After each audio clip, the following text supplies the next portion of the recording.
Hey, y'all. Ain't that pretty right there? Brother Jerry had one of the best deer scenes he's ever had. On video here a while back, showed you that 14 point he killed opening day. Well, New Year's Day, he killed that right there, a big old 7 point. It was over 19 inches wide. And he had a happy New Year. Yeah, me and him both, we've been hunting a whole lot. He had a whole lot better luck than I have. But anyway, whatever he kills, I get to eat it. So that's a good thing. But anyway, I haven't been able to get back with y'all for a while, but looking forward to getting to tell y'all a story today. And then Brother Jerry come out here and tell you a parable about it. But here's another hunting story, but it goes way back into the, oh goodness, the early 90s, I guess. Or maybe even the late 80s. I can't remember what Brother Jerry said about that. But anyway, I'm going to show you a picture here of two of Brother Jerry's, well, and mine, very close special friends. And it's, I'll put the picture up here. It's Lance and Sandra. Now, Lance and Sandra go way back, Brother Jerry. They've been friends since, oh goodness, 1981. I guess it's nearly 44 years ago that Brother Jerry met Lance at Bible camp. And they become good friends, found out how much Lance liked to hunt. And now Lance is a big time hunter and probably the best woodsman and outdoorsman that Brother Jerry ever knew. And about everything Brother Jerry ever learned, he learned from Lance. Back when they first got to know each other, Lance invited Brother Jerry to come up and go bow hunting with him.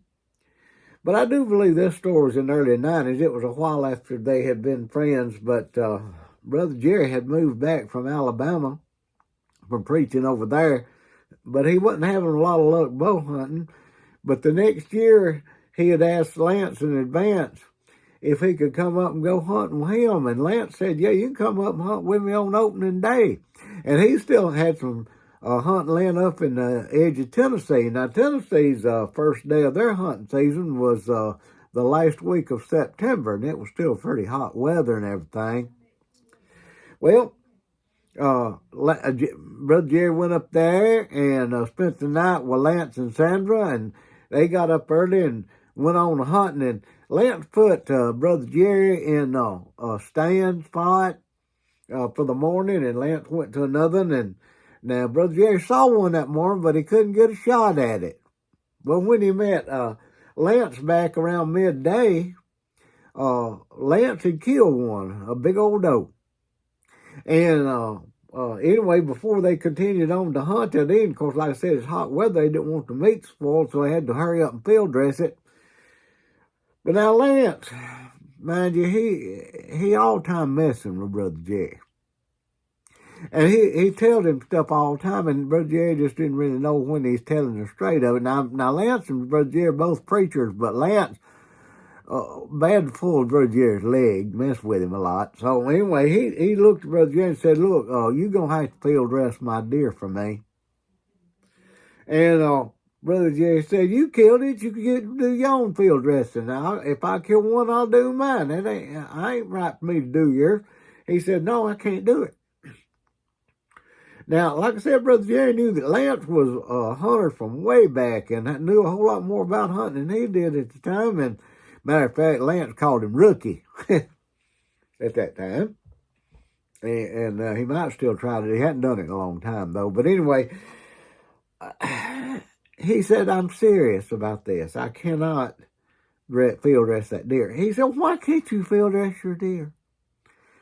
And Lance said, because if I smell the insides of that deer, I will throw up my toes. I can't stand it. It makes me deathly sick to my stomach.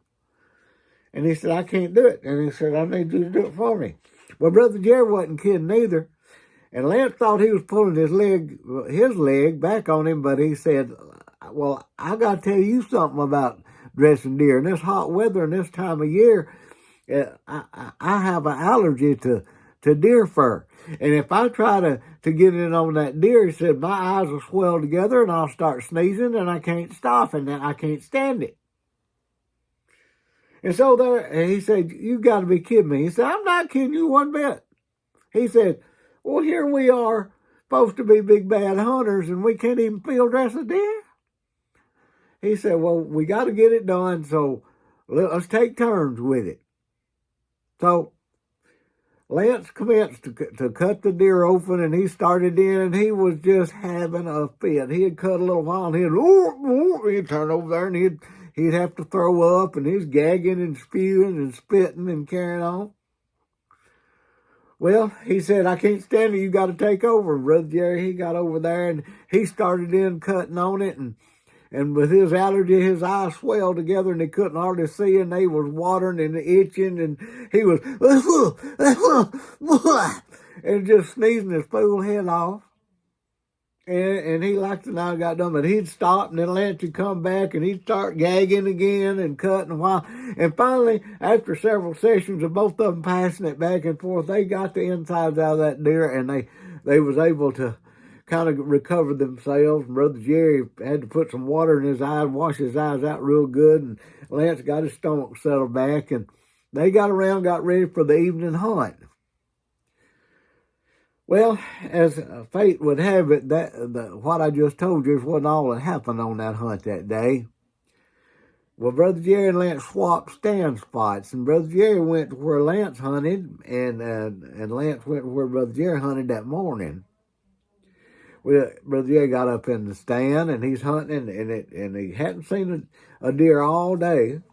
And finally, right before dark, he saw something slipping up, and he could just barely tell that it was a deer. And he got ready with his bow and arrow. And the deer kept walking up close, and it stopped and turned just right, and he drew his bow back and let go. And the arrow hit the deer, and it hit the ground like a chunk. It's the first deer Brother Jerry ever spine shot and dropped in his track, because with a bow, usually that don't happen. And it was an accident, but he took it. And he was proud he didn't have to go blood trailing it. But anyway, he was feeling like Billy Bob Bad. And anyway, he was just proud. He was just, the spine shot at deer, dropped it in his track. He was tickled to death. So he got his stuff together, and he climbed down. He walked up to that deer, and like I said, it was just right at dark. All he could tell is that it was a deer. Couldn't tell nothing else about it, how big it was or nothing, till he walked up to it and shined his flashlight on it. And when he did, he realized that he had shot what a lot of folks that don't hunt call Bambi. It was a spotted fawn. And it might have weighed 40 pounds if it weighed anything. It was tiny little old deer. And it scared Brother Jerry to death. There he was hunting out of state, and he'd killed an illegal deer, and he was scared to death, didn't know what he did. And he grabbed that little old deer up. It was so small, he grabbed it by the break of its back legs and threw it over his back like a jackrabbit. And he took off running through the woods with his bow in his hands, and the deer just bouncing. And the deer was so small that with the deer, Brother Jerry holding it like this over his shoulder, the little old deer's head didn't even go down to the break of his knees and legs. This little bitty jackrabbit of a deer. And he kept running, and Lance was already down and waiting. And Brother Jerry come running to him with that deer flopping on his back. He said, I shot Spot. And Lance said, oh my goodness, what have you done? So they stood there, and they had to wrestle with another deer. But this time, they dressed that little deer like skinning a rabbit. They stood there, each of them standing up, and they took it, and they split it in the top of its back and just pulled the hide off of it like you'd skin a rabbit. It was that little. And Brother Jerry again sneezing, and Lance gagging, but they got that one done, and they got out of there with both them deer before they got caught with that little illegal deer. So Lance took care of Brother Jerry that day and protected, because he knew he didn't mean to do that. That little old deer was so small, Brother Jerry carried it to his daddy. His daddy was living at the time later on, a few months later, to get it smoked. And his daddy asked him to weigh the meat before he brought it to him so he'd know how much spices and seasoning to prepare with it. Brother Jerry worked at a die-cutting plant as well as was preaching, and he went and weighed both hindquarters of that little old deer weighed 8.5 pounds. That's how little that was. Now, there wasn't much to it, but man, that little rascal ate good. That thing would just melt in your mouth. It was, oh, my goodness. It was like eating a lamb. But anyway, that's a story of one of the stories, and maybe have some others to tell later on about one of Brother Jerry's hunting adventures with his buddy Lance. And anyway, Brother Jerry's going to come back out here and tell you a parable based on that story. So don't nobody run off. Hang around, and Brother Jerry will be right back. Hey, everybody. It's good to be back with you. It's been a little while. I've been really wrapped up in my hunting season this time, and as Bubba Batman said, it's been one of the best years I've ever had. I've limited out on my bucks. I killed that 14 point, and I'll just show you pictures of my 3 good bucks I killed this year. The 14 point, and then the 7 point, which is still up here, I'll put up above me. And then I killed an 8 point about a week after that. It wasn't as nice as the first 2, but it was a good buck as well, and killed several does for the meat in the freezer and given several away to people that want some meat. So it's been a good year. But in the story that Bubba Batman told you about my buddy Lance and his wife Sandra, we have been friends a long time, about 44 years or so. And they're near and dear to my heart. Got a lot of stories I could share sharing my life with Lance and with Sandra too on some of my fishing trips up there when I stay with them. But anyway, today I'm reminded through that story that Bubba Batman told about friendship, and we had a previous video on friendship, but today I want us to look at how friends sacrifice for one another, and how that we help each other out. You know, I was shocked when Lance told me that he would get deathly sick at field dressing a deer, but I reckon that's still true to this day. He can't stand it. It tears him up. Now, I have gotten over my allergy, so I can dress deer in hot weather and not have a sneezing fit. My eyes swell together, but he still struggles with that. But that particular day, we had to kind of pitch in and sacrifice our own struggles just to help each other out and get the job done. You know, that's what friends do. You know, in Proverbs 17 and verse 17, Solomon said that a friend loves at all times. And through the hard times, the difficult times, we just pitch in and help each other out if we can. I'd like to read to you from the writing of Solomon in the book of Ecclesiastes, and read to you from Ecclesiastes chapter 4, and beginning reading in about verse 9 and read through verse 12. And let's notice what he says. He says, 2 are better than 1, because they have a good return for their labor. If either of them falls down, one can help the other up. But pity anyone who falls and has no one to help them up. Also, if 2 lie down together, they'll keep warm, but how can one keep warm alone? Though one may be overpowered, 2 can defend themselves. A cord of 3 strands is not quickly broken. It shows us that when friends band together during difficult times to help each other out, that they can usually accomplish it where one alone may not be able to do so. And I don't know at the times I have depended on friends like Lance and during difficult times to help me. I know that in my life there have been times he's helped me tremendously with struggles going on in my own family and hard times. And I like to think that my prayers for him and the struggles that he's faced in his life have been helpful to him, and the times I've tried to help him do things. and some projects that he's tried to carry out. But I've got several friends that I think of that have sacrificed to themselves. One I'll show you a picture of. His name is Larry. And Larry, now he used to live up here close by, but he moved down to the southern part of the state.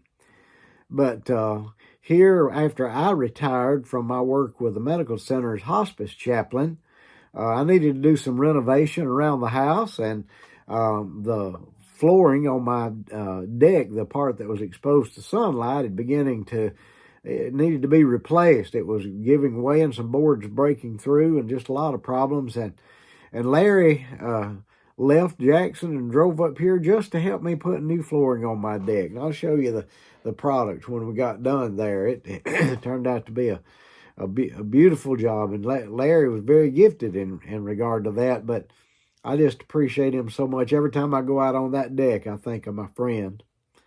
But not only that, this last summer, getting ready for hunting season. Matter of fact, in putting in that shooting house where I killed that 14 point, it had been put into the woods, but it didn't have any windows in it, and didn't have any carpet in the floor. It wasn't finished out, and Larry just dropped what he was doing and came all the way up here. And here's another picture of him with a four-wheeler loaded with everything we needed to go and put those windows and the interior inside that shooting house.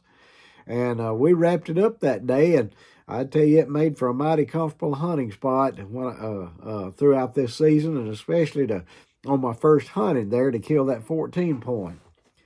But when I go down there, I see my friend, and I remember him being there with me side by side, helping me do that. But you see, that's what friends do. There's a song that James Taylor came out with several years ago, I guess in the late 70s, early 80s, I'm not sure. But it says that you've got a friend. Winter, spring, summer, or fall, all you have to do is call. You've got a friend. And that's what we do. But I want to close this parable not by just appreciating what friends do for each other, but realize that our best friend, our greatest friend, Jesus Christ, what he did for us, how he sacrificed for us. He told his disciples and tells us that he said, you're no longer servants. I call you my friends. And he said, you're my friends if you do whatsoever I command you. And he says, greater love hath no man than this, than to lay down his life for his friends. You know, that's what he did. He went to that old rugged cross, and he sacrificed to the nth degree, as much as it could be done, just so we could become the friends of God. You see, Paul tells us that we were God's enemies, but we have been reconciled to God. I believe that's in Romans chapter 5. But we have been reconciled to God through the blood of Jesus Christ. The word reconcile means made friends again. We were enemies, but Jesus is our friend. What a friend we have in Jesus, the old hymn says. And if you don't call Jesus your friend, you can. And don't wait too late. Don't leave this life as the enemy of God, but be his friend through the blood of Jesus and receive him through the obedience of the gospel. Today, I hope that you are his friend, and I hope you will be till the day you leave this life. Well, that's all of our lesson today, and I hope that you enjoy our stories and the parables that follow. If you haven't yet done so, please subscribe and give us all the likes you can, and share the video with others, and we'll help the channel to grow. And we appreciate your being a part of our channel family here.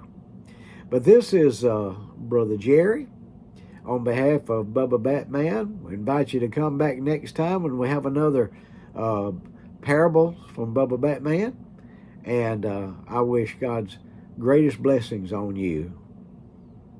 And remember, you've got a friend. and his name is Jesus. Thank you.